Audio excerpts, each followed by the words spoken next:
A continuación, Poder Ciudadano.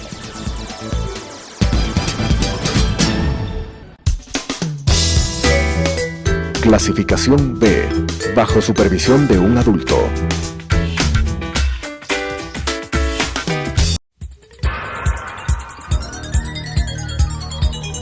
Las opiniones vertidas en este espacio por la producción y dirección del programa son de exclusiva responsabilidad de sus autores y de quienes intervienen en ellos.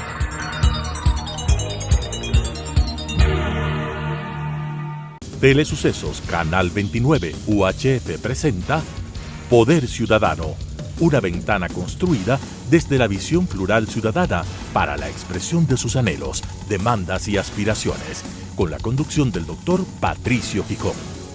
Poder Ciudadano.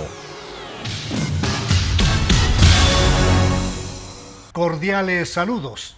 El invitado de esta noche fue 3 veces concejal de la ciudad de Quito, alcalde encargado de la capital, consejero provincial de Pichincha. Tras el paro nacional indígena del 2022, volvió a reaparecer en la palestra pública contribuyendo al diálogo y pacificación. Doy la más cordial bienvenida al abogado Antonio Ricaurte, a quien le pregunto, a lo largo de el tiempo en que Antonio Ricaurte estuvo en la política, ¿cómo vio una afectación para sí mismo? ¿Cómo él apreció este fenómeno que él mismo lo llama de hubris? En definitiva, ¿de qué manera afecta la política a la persona que ingresa a ella? Definitivamente. Primero, un honor estar contigo, Patricio. Gracias, Antonio. Más allá del aprecio que te tengo, siempre la gran admiración. Gracias, por tu Antonio. trayectoria y tu capacidad. El síndrome de Ubres es una afectación interesante, es una enfermedad comprobada científicamente. Científicamente. Científicamente. ¿Cuáles son las características para la distorsión? Es una droga poderosa, sin duda. El hubris en griego significa endiosamiento. ¿Ya? Entonces es el endiosamiento del ser humano, de la persona, que llega a tener poco, mucho o muchísimo poder. Este síndrome está identificado en un libro que les recomiendo que lo puedan leer, que es En el poder y en la enfermedad, de David Owen, que fue un parlamentario inglés, muy inteligente, muy capaz, y además médico de profesión. En este libro él identifica todas las enfermedades de los personajes más importantes de la historia política del mundo, y entre esas enfermedades él habla del síndrome de Ubris, este endiosamiento. Y a ti te debe haber pasado, tú fuiste en varias ocasiones autoridad también. Es algo que realmente llega a afectar, endiosando a la gente, marcando una enorme distancia entre el dignatario y el pueblo. Es una persona diferente, se convierte en, lo digamos francamente, en un verdadero idiota, que no entiende la realidad, que no puede transmitir, que nadie puede llegar a él, porque además se rodea de gente que le dice que todo está bien, que es perfecto, que no pasa nada, que todo es maravilloso, que nunca más hubo un gobernante, un concejal, un consejero como él. Entonces le van inflando y van provocando una distorsión. Y a ti te debe haber pasado este fenómeno de la Chile y Venezuela, por ejemplo, en donde está el Palacio Municipal. ¿Cómo no? Cuando llegas a ser electo concejal de Quito, entras al Palacio Municipal, los guardias metropolitanos se te cuadran y te dicen: señor concejal, comenzaste a sentir los primeros efectos del síndrome de Ubris. Subes las escaleras y las secretarias, los funcionarios te dicen: señor concejal, qué gusto, qué honor, bienvenido. Usted ha sido uno de los candidatos más importantes de esta contienda. Subes y en el pasillo hacia tu oficina te saludan funcionarios, personas que están por ahí visitando. Señor concejal, qué gusto, una foto, por favor. Y eso dimensionado a señor consejero, señor diputado, señor asambleísta, señor presidente, señor ministro, señor presidente, y sube la espuma de esa cerveza, de ese problema. La oficina del concejal, el carro con chofer, las secretarias, los asesores. Te perdiste, te enfermaste de síndrome de ubris. ¿Te crees Dios? Estás por sobre todas las personas. Piensas que eres el más inteligente, el más capaz, el más guapo, todos te hacen honores y pierdes sintonía con la realidad. La gente que nos ve y nos escucha va a decir, pero el invitado del programa Poder Ciudadano también entonces estuvo en una franca línea de esa enfermedad. Y tú has dicho públicamente que estás en franca recuperación. ¿Cómo es eso? Político en recuperación. No podría volver a ser candidato en las actuales circunstancias, con ese odio que la gente le tiene a la política. Vamos a hablar de eso. Antonio Ricaurte, que ahora es un consultor político, sostiene la hipótesis de que el pueblo, las grandes mayorías, odian a los políticos, odian a la política, tienen una resistencia natural a este fenómeno.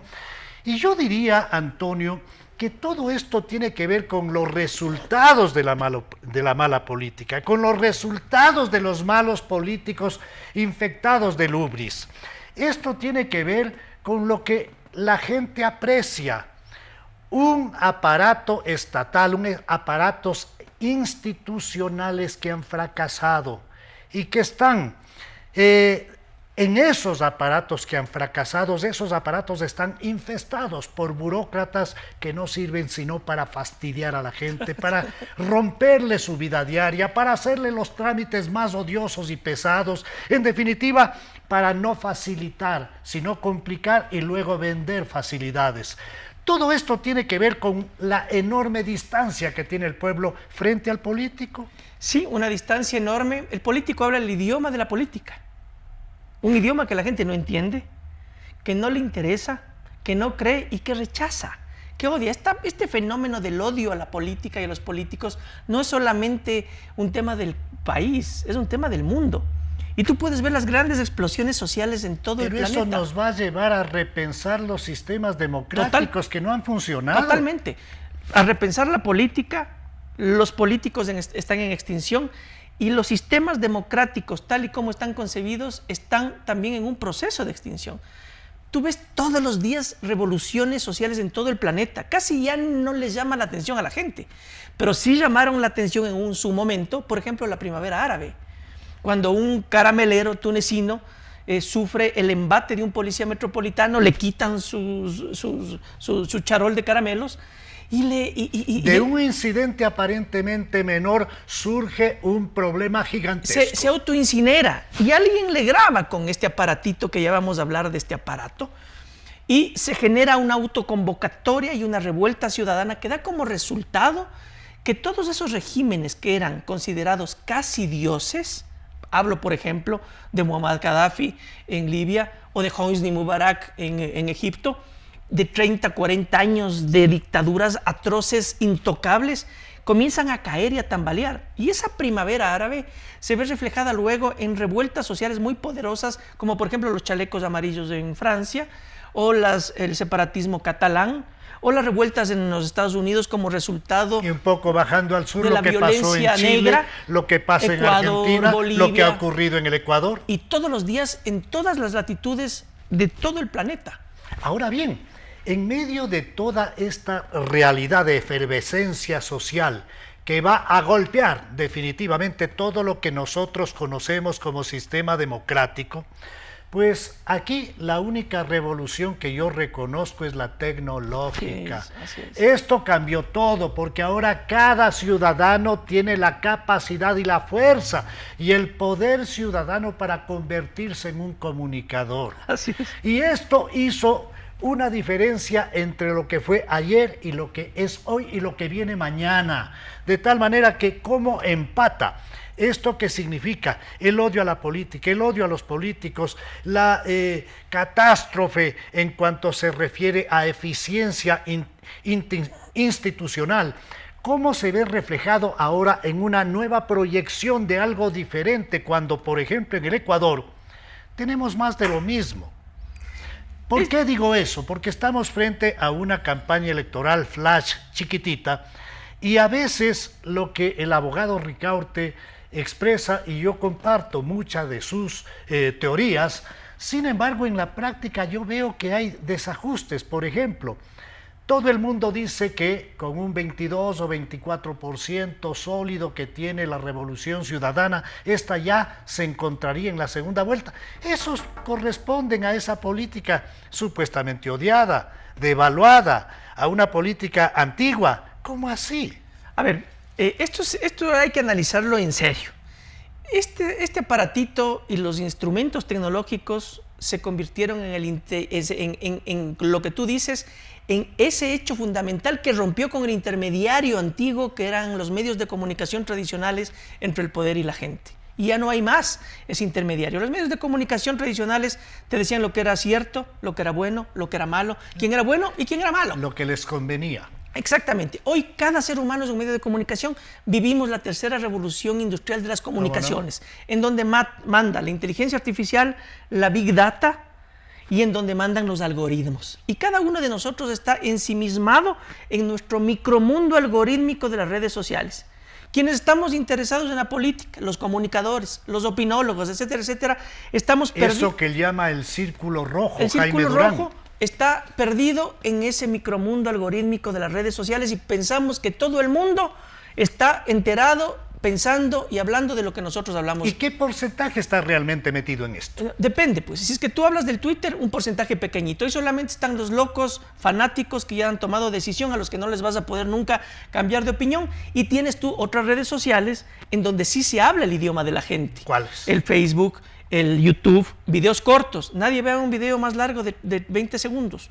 Los jóvenes, cuando quieres enseñarle un video, tocan la pantalla para ver si dura más de 20 segundos y lo ven, o si no, no lo ven. Tienes el TikTok y tienes el Instagram, por ejemplo, como más potentes y cercanos a la gente. Y esos van a ser los medios de comunicación más utilizados. Ya no sirve el afiche para nada. No. Las banderas y la propuesta típica del jingle ya queda en el pasado y más bien va a formar parte del rechazo colectivo. Siempre y cuando tengas estrategia. Porque no es cuestión de hacer un video, no es cuestión de hacer un TikTok, o no es cuestión de poner algo en el Instagram si no tienes estrategia. Es el resultado de estudios. Por supuesto. La estrategia tiene que ver con saber qué piensa, qué quiere, qué siente la población, cómo vamos a responder a esas carencias sociales, a esas necesidades. Pero si no hay eso, no existe la posibilidad de establecer una ruta. Encuestas de opinión que te digan justamente con claridad y la realidad de lo que tú acabas de mencionar. ¿Qué siente, qué cree, qué anhela, qué está pensando la población? Esas encuestas tienen que ser leídas por un estratega, porque tienes que saber leer las respuestas. Primero tienes que saber preguntar y luego tienes que saber leer. Y esa lectura la hace un estratega. Y esa estratega la convierte en comunicación convencional para medios de comunicación convencionales y para comunicación en redes sociales. También hay estrategas y estrategas, y el asunto es bastante complejo. Pero déjame, Patricio, claro. Tú hacías relación, por ejemplo, a este tema del correísmo. ¿Por qué si son parte de la política tradicional? Definitivamente. Correa es político tradicional y antiguo y comete unos errores garrafales. Y la mayor parte de la población precisamente no le aprecia. Lo que ocurre es que tiene un segmento pequeño, pero en la dispersión está la magia. Pero ¿quiénes son los causantes de aquello? Son tres factores importantes en este momento puntual. Número uno, es el personaje más mencionado de la historia del país. Le mencionan de mañana, tarde y noche, a media mañana y a media tarde. Medios de comunicación, opinólogos, Eso significa mantenerlo vivo. No hay nada mejor para un político que te mencionen y que te insulten. No hay nada peor para un político que el olvido. ¿Ya? Número uno. Segundo. Número dos. Algún rato, no hace mucho, hacíamos focus group en la ciudad de Quito para una campaña electoral local y los focus arrojaban una cosa muy simpática y decían, estamos cansados de que le pateen en el suelo a Correa. ¿Por qué le atacan tanto? la victimización y el martirio convertido en correísmo. Victimización. Y tercero. El tercero, la comparación con un mal gobierno. Ya, fatal. Lazo. Claro. Fatal. Mientras el gobierno de Lazo tiene índices entre el 85 y 90% de gente que no le quiere y del 95% de gente que no le cree, la gente le regresa a ver al opositor natural y a la alternativa que es Correa. Eso tiene lógica. Por lo corto del programa, le quiero plantear a mi invitado, Antonio Ricaurte, la posibilidad de hacer un recorrido rapidísimo sobre las distintas alternativas en binomio que han sido ya aprobados por el CNE. Fernando Villavicencio, Andrea González. Fernando, tipo inteligente, tipo capaz, hombre valiente, aunque me critiquen quienes no le quieren, pero es así. Se ha mantenido vigente por las denuncias. Esas denuncias te dan para una cosa, para estar en los medios de comunicación convencionales, porque al medio de comunicación le gusta también la sangre, le gusta el enfrentamiento, le gusta la bronca y se ha mantenido vigente en eso. ¿Eso es suficiente para llegar a una segunda vuelta? No es suficiente porque el tema de las denuncias es un tema tóxico que a la gente no le gusta, es parte del idioma que la gente no le gusta de la política. Entonces él tendría que dar un giro de 180 grados para generar una estrategia más positiva y hablar el idioma de la gente. Otto Sonnenhösler, Erika Paredes.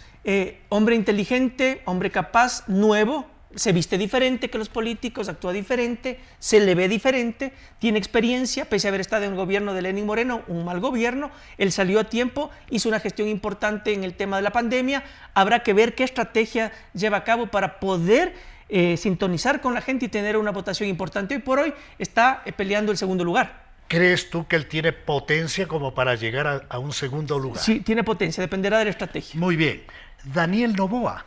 No tiene ninguna opción. Es el hijo de Álvaro Noboa. Tiene la marca del papá, 4 o 5 veces candidato y no más. Tiene dinero para hacer una buena campaña, pero el dinero no es suficiente porque si no tienes una buena estrategia no te sirve de nada. Javier Herbas. Javier fue una especie de outsider en la elección pasada y no se puede ser 2 veces outsider. Además que se convirtió ya en político. Habla mucho de política, de los temas políticos, habla mucho de cifras, de datos, y cuando tú hablas mucho de cifras y de datos, la gente dice, no entiendo, algo raro está pasando ahí, me está engañando. Le dejó a la Izquierda Democrática, hubo enfrentamientos, no es outsider ya, es un político tradicional y no le veo con mucha potencia. Vamos con Luisa González Andrés Arauz. El correísmo puede ponerle a este celular como candidato y por las razones que hablamos hace un momento pasar a la segunda vuelta. No es suficiente para ganar la elección. Dependerá mucho de la estrategia que tenga. Pueden poner al señor José Mayo y ese tendrá la misma base de sustentación de entre 22 y 25%. Hay que analizar algo que está pasando en los números y es que ha bajado muchísimo el anticorreísmo, por lo que yo te acabo de mencionar hace un momento, por esos 3 factores. El anticorreísmo tiene más o menos 13% y es bajísimo. Este es un dato interesante porque no es cuestión de leer el resultado de una encuesta que por lo demás se ha dicho 1000 veces, es una fotografía de un momento específico. Hay que leer la ficha técnica, hay que leer todos los números que hacen relación a resistencia, aprobación y una serie de factores y de líneas cruzadas. Tú ves entonces al binomio González, Luisa González y Andrés Arauz en la segunda vuelta. En la segunda vuelta, definitivamente. El tema es quién entra con ellos a la segunda vuelta. Y hasta aquí, dentro de los estudios que han llegado a tus manos y que tú mismo los haces, más o menos con qué valoración estaría este binomio. 25% más o menos, y si es que tú le conviertes a voto útil, bordea ya el 35%.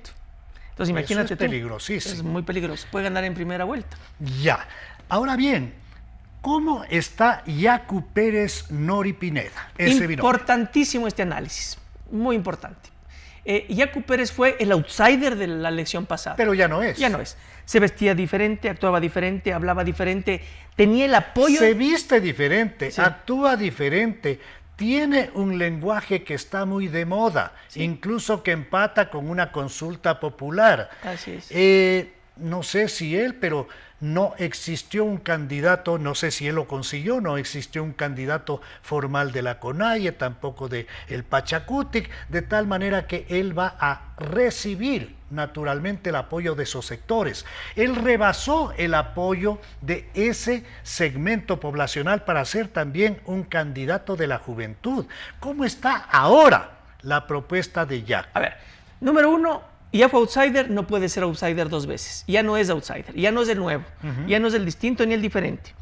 En su momento tuvo el apoyo de un Pachacutic y de una CONAIE que venían de un momento de explosión social que fue bien visto y recibido por la gente. Aunque muchos me critiquen, yo hablo en base a los números. ¿Cómo no? Y el 70% de la población, luego de la revuelta de octubre, en la época de Lenin Moreno, tuvo un apoyo ciudadano del 70% de la gente. Entonces, había ese apoyo ciudadano hacia el movimiento indígena y el Pachacutic. ¿Qué puede quedar de ese apoyo? Muy poco, porque Pachacutic es un partido político roto y destruido porque ya se convirtió en Tú ya le ves en un partido más. un partido más, además un partido político odiado y rechazado por la gente, fragmentado, roto, hizo acuerdos con un gobierno de muy malas características. ¿Qué le podría catapultar a ese binomio de Yacu y la señora Pineda a una segunda vuelta? Si es que, número uno, si es que no aparece con políticos. ¿Qué le pasó a Yacu?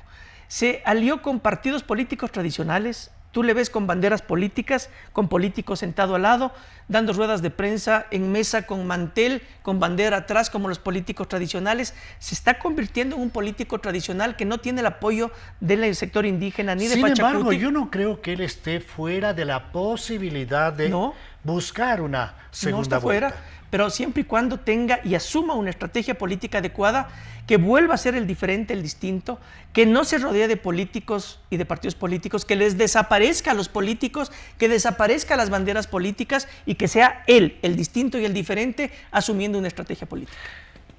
Jack Topic, Diana Jacome. El outsider por naturaleza. Él sí es el diferente. Habla diferente, actúa diferente, se viste con camuflaje, exhibe armas, tiene barba, tiene tatuajes, ha ido a la guerra, conoce del tema más importante para el país, que es la inseguridad. Se le ve como un tipo que en serio puede defender a la gente. Esto es un análisis. No se trata de una campaña en favor del señor Yacu, del señor Villavicencio, de la señora González. Estamos haciendo un análisis. Y Antonio Ricaurte me está estableciendo parámetros muy claros para decir que el único outsider de esta campaña electoral es Jan Topic. Sí, pero para ganar una elección no solamente tienes que ser outsider, porque ese gran producto que se lo puede vender bien, que es Jan Topic, como el producto distinto y diferente a los políticos tradicionales y a la política tradicional, si no tiene una línea estratégica, entonces puede también quedarse en el camino. Claro. Entonces, ¿qué pasa con Jan? Si es que a Jan Topic le arropan partidos políticos, como el Partido Social Cristiano, y aparecen políticos tradicionales, y aparecen banderas políticas, le van a opacar, le van a convertir en... O le ponen terno y corbata. O le ponen terno y corbata y se acabó Jan Topic. O puede cometer el error de no tener información adecuada, de no hacer buenas encuestas, de no tener estrategia y no tener una línea estratégica de comunicación. Sin temor a equivocarme del análisis que has hecho en esta noche, pues estaría firme la candidata de la Revolución Ciudadana en una segunda vuelta. Y estarían peleando esa opción de pasar a una segunda vuelta los candidatos Otto Sonnenhösler, el candidato Villavicencio, el candidato Topic, serían ellos los que estarían peleando realmente la posibilidad de llegar a una segunda vuelta. ¿Qué es lo que pasa con Otto, con Jan Topic y con Daniel Noboa? Porque quiero poner a Daniel Noboa en este análisis. De lo que se ve en la data, en redes sociales y en la web en general, ellos disputan un mismo electorado.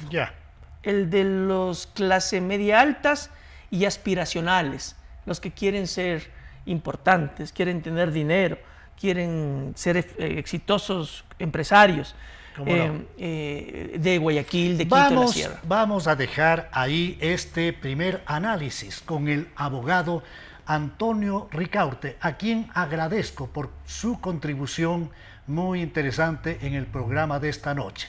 Con ustedes nos volvemos a encontrar en la señal de Telesucesos el próximo viernes a las 19:30 y el domingo a las 21:30. Una buena noche. Las opiniones vertidas en este espacio por la producción y dirección del programa son de exclusiva responsabilidad de sus autores y de quienes intervienen en ellos.